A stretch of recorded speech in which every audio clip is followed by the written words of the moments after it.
Okay, so part B of chapter 2, the icon, but now we're talking about its covenantal expression. The creational expression of the icon we find in Adam, at least in its pre-lapsarian form, and that culminates in Noah in its post-lapsarian form. I mean, man and the world have been preserved, but we ask, why are they here? In the midst of all of the evil and the trouble that we see all around us, why are we here? They have to be redeemed. So that brings us to the covenantal idea, Yahweh entering history to redeem man and the world. The promise of that, of course, is found in the life of the patriarch Abraham, but it's fulfilled, or the beginning of the fulfillment begins with Moses, the exodus from Egypt and the formation of the nation of Israel. But now we get to the latter chapters of Exodus and the beginning of Leviticus. What does the redemption of this icon, what does it look like? The purpose is to redeem man as the divine image, but there is a problem. In Exodus chapter 40, Yahweh moves into the tabernacle from the summit of Mount Sinai, and now he lives in and among the Israelites. Yahweh is holy, the Israelites are sinful, and so there is a problem of negotiation.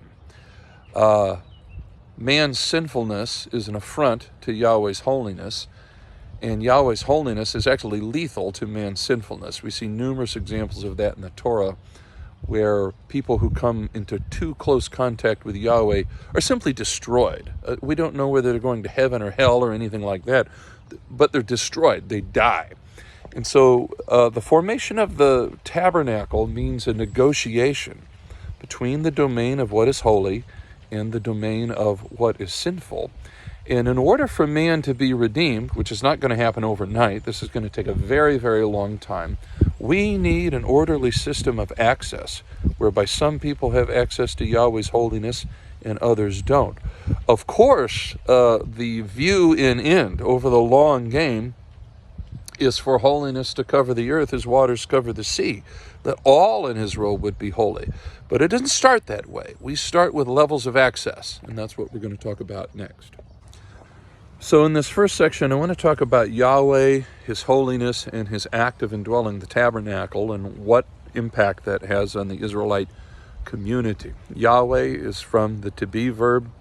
His divine attribute, his most important divine attribute, is holiness, but this Hebrew word kodesh is not easy to know how to translate. We usually hear the idea that it's set apart, which is true in practice. It is set apart. It doesn't really give us any cognitive idea of what the word means, except to say, in the language of maybe scholastic theologians, that God's goodness, his beauty, and his very being somehow transcend human comprehension, humans' expressions of goodness, human experiences of beauty. So God is a mystery. He's not below our level of goodness, but he's certainly above it. And so he transcends our comprehension. Most ancients express the idea, and you find this in Rudolf Otto's book, The Idea of the Holy, no cognitive knowledge of what holiness is, but we do know how people react to it. The Bible just has them fall on their face as dead men.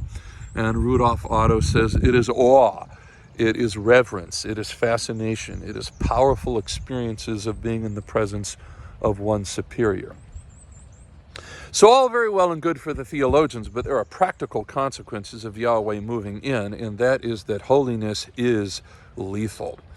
It wasn't always that way, perhaps why in the gardens it's expressed as water in the pre-lapsarian state, and then fire in the post-lapsarian state. Moses is told, do not approach.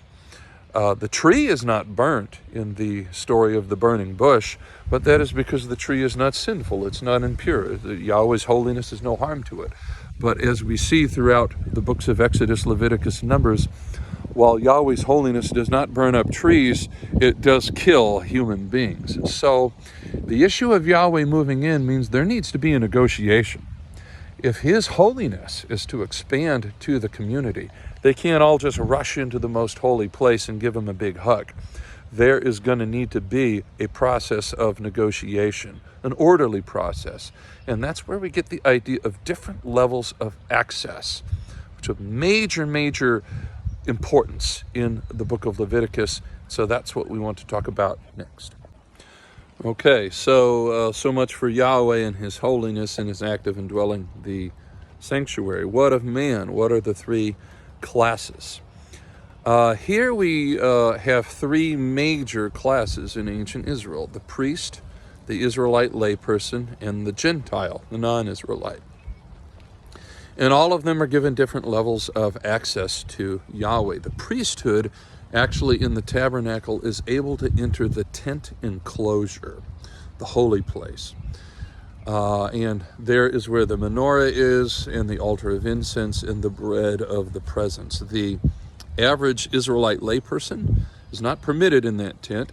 They go to the outer court where the bronze altar is, and they perform their sacrifices there. And then the Gentile is outside of the sanctuary altogether. We'll talk about this later, but you'll find that there are different food laws that pertain to these three different classes, and that may give us a foot in the door to understanding what the food laws are all about.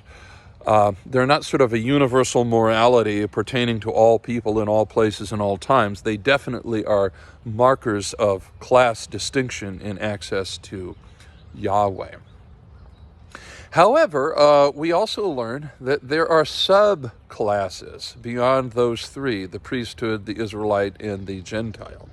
For example, there is a high priest who once a year on Yom Kippur, the Day of Atonement, is given access to the most holy place.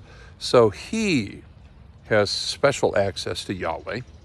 Among the Israelite laypersons, there are Nazarites, people mentioned in the book of Numbers who take special vows of holiness and fairly live like priests. And so they sort of are bumped up from the status of an ordinary Israelite to something approaching the priesthood. And then among the Gentiles, we hear about these often in the New Testament, are God-fearing Gentiles. They're not Israelites, not by descent or nationality, but they definitely have come to believe or become interested in the God of Israel. And so they're bumped up from their status. And of course, the holiest person, at least in terms of access to Yahweh, if that's what we mean by the word holy, is Moses. No one ever sees him face to face, as the Bible describes. And even though in that particular chapter about the golden calf, he's not permitted a direct vision of Yahweh, he only sees him from behind, and he comes down from the face, from the mountain, his face all aglow. Moses is the one who is closest. So to add the three major, the three minor, and then Moses, we get to about 7 different levels of access to Yahweh in the Torah, particularly in the book of Leviticus. I'm going to close with a few thoughts about this. What is the purpose of these different levels of access? To protect the holiness of Yahweh, and also to protect the people from the potentially lethal effects that Yahweh's holiness has. But the ultimate goal is not to maintain these class distinctions rigidly. The ultimate goal is for Yahweh's holiness to pass out of the most holy place through the high priest, through the lay priest, through the Israelites, through the Nazarites, through the Gentiles. So again, that his holiness would encompass all the earth and that all people would be redeemed. This is Israel's great responsibility. So these distinctions of access to Yahweh are not privileges. Well, they are privileges in that sense, but they're also responsibilities. It doesn't mean that a person with greater access is a better moral person. We find corrupt priests, we find corrupt Israelites, we find corrupt Nazarites. Samson is an extremely corrupt Nazarite in the book of Judges. Doesn't mean that they're morally better. It does mean, however, that they have a greater level of access and therefore a greater responsibility in communicating the holiness of Yahweh to the world that lies beyond.